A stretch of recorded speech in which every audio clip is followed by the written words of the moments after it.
રૂવાટા ઉભો થઈ જશે મિત્રો। આ દ્રશ્ય હું તમને બતાવું છું, એ બહુ ખૂબ, આમાં એક પણ ઘાસનો કોઈ જગ્યાએ ટુકડો નથી મિત્રો, એક પણ જગ્યાએ ઘાસનો ટુકડો। વધુમાં વધુ શેર કરજો લોકો સુધી। તમારો ધર્મ એ બને છે કે અમે આ કામ કરી રહ્યા છીએ, પણ તમે ઘરે બેઠા બેઠા હજારો લોકો સુધી આ મેસેજ પહોંચાડો।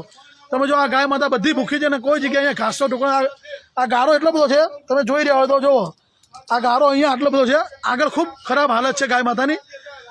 તમે દ્રશ્ય જોવો તો તમારા દ્રશ્ય છે ને રૂવાટા ઉભા થઈ જાય દ્રશ્ય છે। હું તમને માત્ર આટલું જ નહીં, આ વિડીયોમાં કાદવ વચ્ચે ઘણી ગાયોના મૃતદેહ પણ હતા, પરંતુ સોશિયલ મીડિયાની પોલિસીના કારણે એ દ્રશ્યો બતાવી શકાતા નથી। હા, સોશિયલ મીડિયા પ્લેટફોર્મ ઇન્સ્ટાગ્રામ પર કિરણભાઈ વિજલપુર માલધારી નામના એકાઉન્ટ પર આ વિડીયો શેર કરવામાં આવ્યો છે। મિત્રો, મહેસાણાના કડીના થોળ નજીક પાંજરાપોળની આ ઘટના છે। અહીં 15 જેટલી ગાયોના અચાનક મૃત્યુ થઈ જતા ખળભળાટ મચી ગયો છે। ખોરાક નહીં મળવાના કારણે પશુઓના મોત થઈ રહ્યા હોવાની આશંકા છે।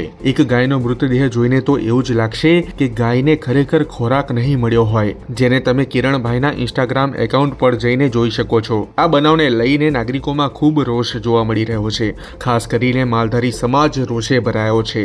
મહેસાણા પાલિકા દ્વારા પકડવામાં આવતી ગાયોને અહીં રાખવામાં આવે છે। પાલિકા દ્વારા પાંજરાપોળમાં રૂપિયા પણ આપવામાં આવે છે, તે છતાં પશુઓના મોત કઈ રીતે થયા? કોણ આમનું ઘાસ ખાઈ ગયું? કેમ ગાયોને સરખી રીતે સાચવી શકાય નહીં? આ સમગ્ર મામલે બાવલુ પોલીસે ઘટના સ્થળે પહોંચીને તપાસ હાથ ધરી હતી। જોકે જે પણ આની પાછળ જવાબદાર છે તેને કડકમાં કડક સજા થાય તેવી માંગ ઉઠી છે। એટલે જોવાનું રહ્યું કે કાર્યવાહી ક્યારે થાય છે। મિત્રો, તમે હવે આ બનાવને લઈને શું કહેશો? કરો કોમેન્ટ।